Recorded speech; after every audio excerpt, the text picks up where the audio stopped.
नमस्कार, आप देख रहे हैं 9 भारत समाचार। नमस्कार, आप देख रहे हैं नव भारत समाचार। मैं हूं नेहा राठी। आइए देखते हैं आज की बड़ी खबर। पटरी व्यापारी संघ द्वारा आज शहीद स्थल झूला घर पर श्रद्धांजलि सभा का आयोजन किया गया, जिसमें पटरी व्यापारी गीता महेश्वरी के आकस्मिक निधन पर उनके चित्र पर माल्यार्पण कर भावभीनी श्रद्धांजलि अर्पित की। इस दौरान पटरी व्यापारियों ने नगरपालिका पर आरोप लगाते हुए कहा कि जहां पर पटरी व्यापारियों को विस्थापित किया गया है, वहां पर कड़ाके की ठंड है और इसी दौरान बर्फ में फिसलने से उनके सर पर गहरी चोट लग गई थी। इसके बाद उन्हें अस्पताल ले जाया गया और वहां पर उनकी मृत्यु हो गई। यदि नगरपालिका द्वारा उनकी समुचित व्यवस्था की जाती तो आज गीता महेश्वरी जीवित होती। शहर कांग्रेस अध्यक्ष अमित गुप्ता ने कहा कि गीता महेश्वरी माल रोड पर पटरी लगाकर अपना और अपने परिवार का भरण पोषण करती थी, लेकिन उन्हें वहां से हटा दिया गया और अन्य जगह पर पटरी लगाने दी गई। इसके बाद वे काफी डिप्रेशन में आ गई थी। कांग्रेस की वरिष्ठ नेत्री डॉक्टर सोनिया आनंद रावत ने कहा कि गीता महेश्वरी को अपने परिवार की बहुत चिंता थी और बर्फबारी में भी वह अपनी दुकान लगाती थी, लेकिन नगरपालिका द्वारा वेंडर जोन की व्यवस्था नहीं की गई और खुले आसमान के नीचे लोग दुकान लगाने को मजबूर थे, जिसके चलते वे काफी परेशान थी। पटरी व्यापारी समिति के अध्यक्ष रामकिशन राय ने कहा कि गीता महेश्वरी पटरी आंदोलन के दौरान बहुत सक्रिय रही हैं। उनका जाना काफी दुर्भाग्यपूर्ण है।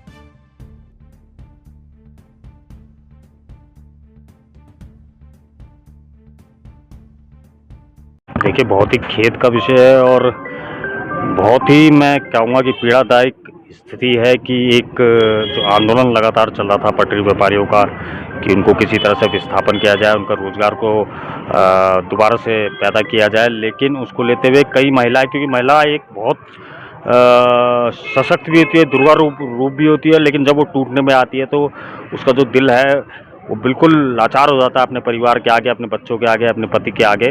तो उसी कारण वो एक डिप्रेशन में आई, उन्हें स्ट्रोक पड़ा, स्ट्रोक के बाद पैरालिसिस पड़ा, तो एक बहुत दुर्दशा के बाद उनकी मृत्यु हुई। पहले तो मैं आपके माध्यम से उन परिवार को सहानुभूति देता हूं और उनकी आत्मा की शांति की प्रार्थना करता हूं उस महिला की। लेकिन मैं नगरपालिका से अनुरोध करूंगा कि ऐसी घटनाओं की पुनरावृत्ति ना हो। मैंने बताया ना कि मातृशक्ति दुर्गा का रूप भी होती है और अपने परिवार के प्रति वो बहुत कमज़ोर भी होती है। तो कहीं ना कहीं इन सब का जो आज जो स्थिति है, जो उनका रोजगार है, वो पूर्ण रूप से मैं तो कहूँगा 6 महीने से पूर्ण रूप से बंद हो चुका है। और कैसे उनका परिवार चल रहा होगा, कैसे उन बच्चों की अब स्कूल खुलने वाला है, फीसों का टाइम है, कैसे वो फीस जमा करेगी, कैसे अपने परिवार का भरण पोषण करेगी, कैसे अपने बच्चों का भविष्य बनाएंगी, ये बहुत बड़ा चिंता का विषय है सभी मसूरी वासियों के लिए। मैं आग्रह करूँगा नगरपालिका अध्यक्ष मसूरी से कि आप कम से कम एक महिला होने के नाते उन महिलाओं का पीड़ा को समझिए और उनको कहीं ना कहीं ऐसे रोजगार के अवसर पैदा उनके करें जिससे वो अपने परिवार का भरण पोषण और पालन कर सके। तो नगरपालिका को इस और विशेष रूप से ध्यान देना चाहिए और शासन प्रशासन और माननीय विधायक जी पता नहीं कहाँ सो रहे हैं। मैं तो कहूँगा सो ही रहे हैं कहीं कुंभकर्ण की नींद में। तब जागेंगे जब कहीं राखी बांधनी होगी, लोटा बांटना होगा, तब वो यहाँ दिखाई देता है। लेकिन जब जनता का काम करना होता है तो धरातल में उनका कोई काम नजर नहीं आता। आज रोजगार, शिक्षा, स्वास्थ्य हर क्षेत्र में मसूरी पिछड़ता जा रहा है। जो मसूरी की उपलब्धियां थी वो भी धीरे धीरे यहाँ से जारी है। Railway agency, Saint Mary's hospital, उनके रहते हुए पता नहीं क्या क्या चीज़ें यहाँ से चली गई। उन्होंने मसूरी को कुछ दिया नहीं है, मसूरी से उल्टा लिया है। और मसूरी ने जब आपको नेता चुना है, अपने मत दिया है, तो कम से कम आपका कर्तव्य बनता है कि सभी समस्त मसूरी वासियों की जो समस्या है उनका निराकरण करना आपकी प्राथमिकता होनी चाहिए। लेकिन आप प्राथमिक समस्याओं की तरफ कभी भी आपने ध्यान नहीं दिया है। तो मैं तो यही कहूँगा कि ऐसे विधायक को इस क्षेत्र में रहने का कोई अधिकार नहीं है और उनको अपने पद से नैतिकता के आधार पर इस्तीफा दे देना चाहिए। कहने का कुछ बचा ही नहीं है। जब आदमी नहीं बचा तो कहने के लिए क्या बचा। मैं तो ये कहना चाहता हूँ इस मामले में कि मतलब आदमी का जीवन कुछ रहा ही नहीं, सिर्फ शासन सत्ता ही रह गई है। उसका तो मोल ही कुछ नहीं रहा। बेचारी एक हमारी छोटी सी बच्ची, मेरे लिए तो बच्ची ही थी भाई। 4 दिन पहले मुझे कह रही थी, अंकल तो आप चिंता मत करना, मुझे यहाँ बैठा दिया गया है लेकिन मैं आपके साथ हूँ, मेरी रसीद काट दो।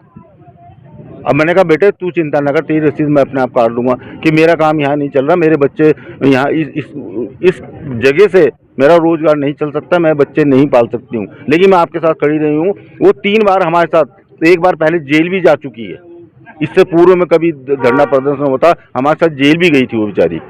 रात को 11-12 बजे हमें छोड़ा गया था। उसके बाद यहाँ पर दोबारा भी धरने पर रही और 12 बजे हमने आपके सामने धरना दिया था रात को, उसमें भी बैठी थी वो। ऐसा नहीं है, उसने हमारा पूरा सहयोग करा। लेकिन आज हमारे दिल में ना उसके प्रति बहुत ज़्यादा दुख है। और इस दुख के साथ ही कहना चाहता हूँ, कहीं ऐसा ना हो, ऐसा दुख हमें और भी आगे सहन करना पड़े, क्योंकि बहुत से लोग वहाँ डिप्रेशन में हैं। और माताएं बहनें कह रही हैं कि हम वहाँ पर बीमार पड़ गई हैं अभी भी, कि जहाँ हमको बैठाया गया है। अब मैं तो ये कहना चाहता हूँ, जहाँ बैठाया गया है, अब बैठाया तो ऐसी जगह जाता है जहाँ पर यातायात सुलभ हो, जहाँ यातायात को कोई दिक्कत ना हो। वहाँ तो यातायात इतना रहता है, वहाँ कैसे बैठ सकते हैं? फिर ठंडा जगह जहाँ टूरिस्ट नहीं जाता, ऐसी जगह रोजगार चलेगा क्या? नगर पालिका को कितना दोषी मानते हैं आप? नगर पालिका 100% दोषी मानता हूँ। वो बैठाने की जगह है क्या? ऐसी जगह बैठाते जहाँ उन मानसिक टेंशन ना होती उन्हें, उनका दो वक्त का चूल्हा जल जाता। आज आप खुद अपने आप जाके देखिए कितनी दुकानें बंद पड़ी हुई हैं, 1 2 3 बैठे रहते हैं, बाकी तो बंद ही है ना। वो कि रोजगार नहीं है तो कुछ नहीं है। माल रोड रहते थे या माल रोड से टच से तो मतलब रोजगार चलता था ना। अब तो रोजगार ही नहीं है बाबू। हाँ, इनकी आत्मा को शांति मिल जाए, मतलब उसको तो बेचारी को, वो तो माता के चरणों में चलेगी, ऊपर वाले के चरणों में चलेगी। इनकी आत्मा को भी शांति मिल गई होगी। एक गुजर गया, एक पहले और भी गुजरा था, वो भी मानसिक टेंशन में था, लाइब्रेरी का लड़का था। उसको भी दिमागी ये टेंशन हो गई थी कि भाई मैं करूँगा क्या, मेरे घर का मैं रोजगार कैसे चलेगा। वो भी इसी टेंशन में चला गया।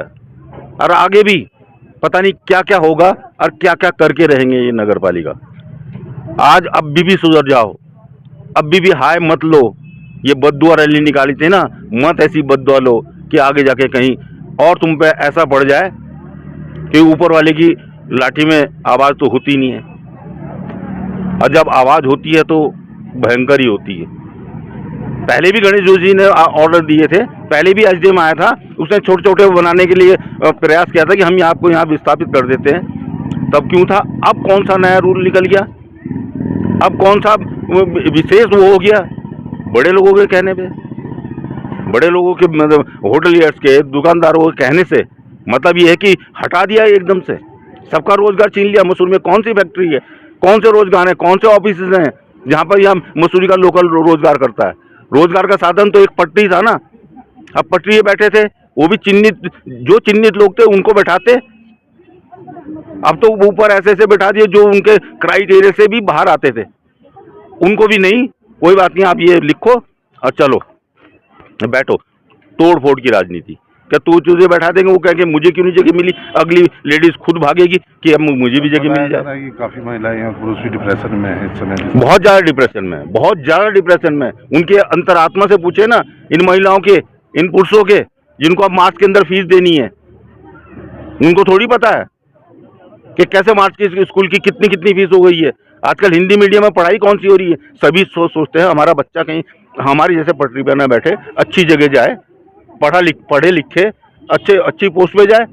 लेकिन नहीं, उनको तो बिल्कुल भी ये नौकर है तो नौकर की ही तरह रहे। कदमों में झुकाना बहुत जरूरी है, रोजगार के बारे में सोचना कोई नहीं है। मैं तो कहता हूँ आज भी गणेश जोशी आए ना, गणेश जोशी जी आए यहाँ पर मतलब मसूरी के अंदर और देखे स्थिति, नहीं तो 27 दूर नहीं है। यही कहना चाहूँगा।